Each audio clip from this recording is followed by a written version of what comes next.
2019. It actually marks almost 8 weeks of my time here in Mauritius. And a lot has happened. Slowed down a little bit on the posting just to have more experiences to be able to post and share about. I've been at the university teaching now for almost a month, which has been great. And these past couple of days, it's been a really important festival. So schools were closed. They're actually closed today, even though it's Monday. It's called Maha Shivatri. And I'm not even going to pretend to say I know every aspect about it, but I know it's a religious holiday in commemoration for a god named Shiva. And what happens in Mauritius and as well in India is many people do pilgrimages to holy sites in order to show their respect and devotion.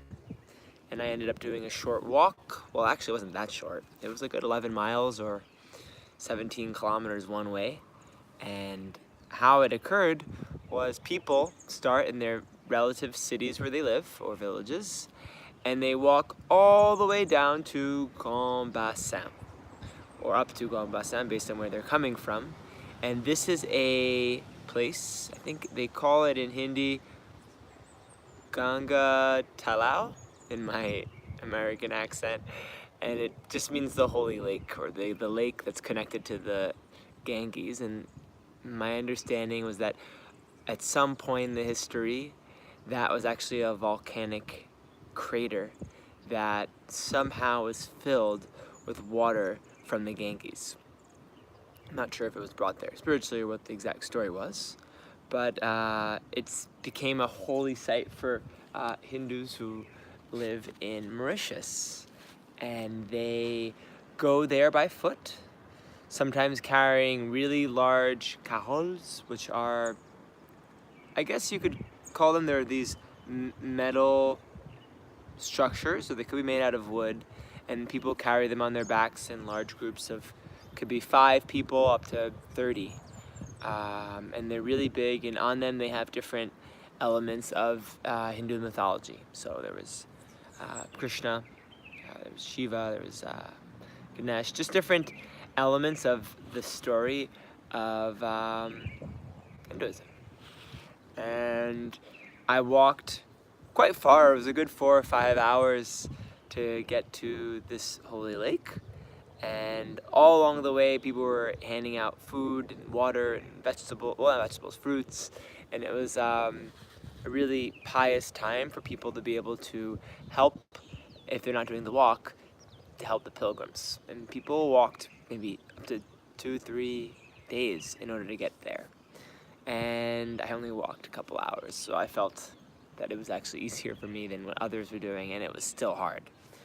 And on arrival, people would go to the lake, place their feet in the lake, do offerings, and then take a certain amount of water into a bottle, and that bottle would be used as an offering on today, which is the actual March 4th Mahashivratri Day. So it's a really different festival from what I've experienced in New York, and it's one of the big festivals in Hinduism. And the different groups, whether north, south, or east of India, that are the diaspora here, definitely participate in that. In terms of classes, I've really been enjoying teaching teachers. I found myself most successful when I collaborate with the fellow lecturers at the university, because they know the reality a lot better than me in terms of what the national curriculum is and what the learning needs are of students. And then that gives me a lot more creativity to focus my ideas in the context of what learning needs to happen. And I'd say some of my most successful lessons have revolved around doodling concepts that are from the national curriculum. People would draw and then present the ideas, and they just made it more alive for them. And then as well, I've been working on a series of listening, speaking, and reading strategies that primarily work towards primary teachers. And one of the reasons is that people certainly have strategies that they use here, just as they have in America and all over. But one of the teachers who I was collaborating with was explaining to me that rather than it just being a rote kind of teacher says something and the students respond and just filling in a workbook, it would be helpful to create more interaction among students and as well more natural interaction between the students and the teacher, so that it wasn't just getting the right answer, but really self-expression in English. So it's something that I'm working on, and I've been offered to actually do a series of videos that would go onto the university's website, explaining specifically these strategies and how to apply them. Some of the strategies involve sight word slap, where you'd put a series of sight words from a text on a board, and then you would divide the class up into 4 teams, and each team would put up a member of their team, and they would have to slap the correct word on the board. Even doing it with pre-service teachers, they absolutely loved it. Another activity was infusing sign language into classes. For that doesn't mean that you have to be deaf in order to understand sign language, just to use it as a sort of visual support in conceptual development of understanding ideas in movement. Another idea that people really liked that was actually done, I heard about it from another teacher here in Mauritius, was running mouth challenge, where it's a dictation activity where students once again send 4 of their representatives who are the fastest runners and also have the best memory, and those are those individuals who go up to the front of the room and they have to read a text and then memorize it part by part and then relay it back to their members of their group, and then the group who has all of the correct text written, and it usually is just 1 text written per group, but it could have everyone in the group is writing the text as that person who's doing the relaying back and forth is relaying the text. Now, it's not a whole text, it could just be a portion of it.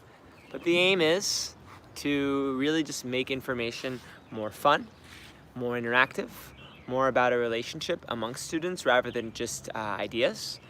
And I'm really looking forward to this series that I'll be doing, and it's great because I won't actually have to be recording myself. The Ministry of Education, the MIE, will support me to do that. And one idea that I've had from another fellow who's working, I believe it's in Kazakhstan, and her name is Tara, is to make these short videos of me explaining ideas of different concepts and activities I do in the class. So I'm hoping to be able to do that infused with the Mauritius Institute of Education videos I'll be making for teachers, so that it would explain a strategy and then a 30-second example of what students are doing, so that teachers can really experience the strategy and see what it looks like in a classroom. So we'll see how that develops. You know, getting into a classroom is not something that happens right away. Just like in New York, you need to wait for the correct approval by different people who want to make sure what you're doing is serious. And one idea is to maybe write this all up into a project so that I could do the project and it's already part of what I'm doing when I'm going to a school, rather than just showing up with an idea. And I'm hoping to go today with a friend to go kite surfing. We'll see if he shows up. It's a beautiful day. You can see how much sun there is. And I really enjoy where I'm living. Did a great meditation retreat 2 weeks ago with the Art of Living.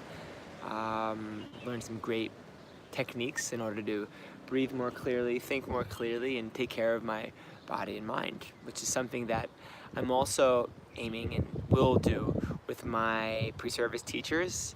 And in about 2 weeks, I'm going to start teaching fluency. Something that actually here people are quite strong at writing English.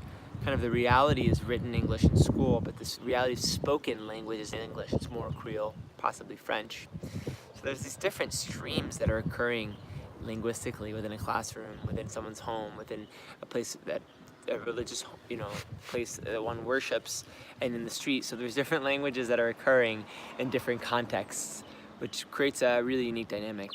I want to continue podcasting. I've been working on hopefully getting into some schools for the deaf to develop some activities that focus on interaction for students who are special with different needs. I met these great researchers from, they're researchers and also teacher trainers from Réunion, which is a French island very close to here. and they were teaching kind of exchange program about how we can interact with students who have different needs and not looking at them as if they have a problem, but just looking at them as having different needs and how to adjust tasks that we ask them to do. So it's a thought that I've been really reflecting on deeply on how I can adjust my tasks I'm asking my teachers and students to do, that I work with, to make people feel more successful first as a group and later onwards as an individual. Because if we go too quickly to the individual assessment, one can feel really frustrated and can give up more easily.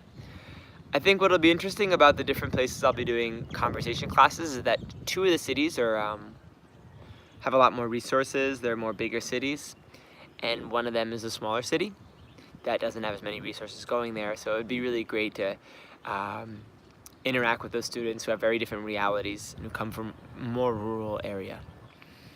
So that is my main updates for 8 weeks in Mauritius. I believe this Thursday will mark my exact 8-week period, and I'm looking forward to continue sharing and creating and reflecting on my experiences here. Have a wonderful Monday. Actually, in New York, it's snowing so much right now, so I feel pretty lucky to be in Mauritius. And I look forward to the next update. Take care. Bye.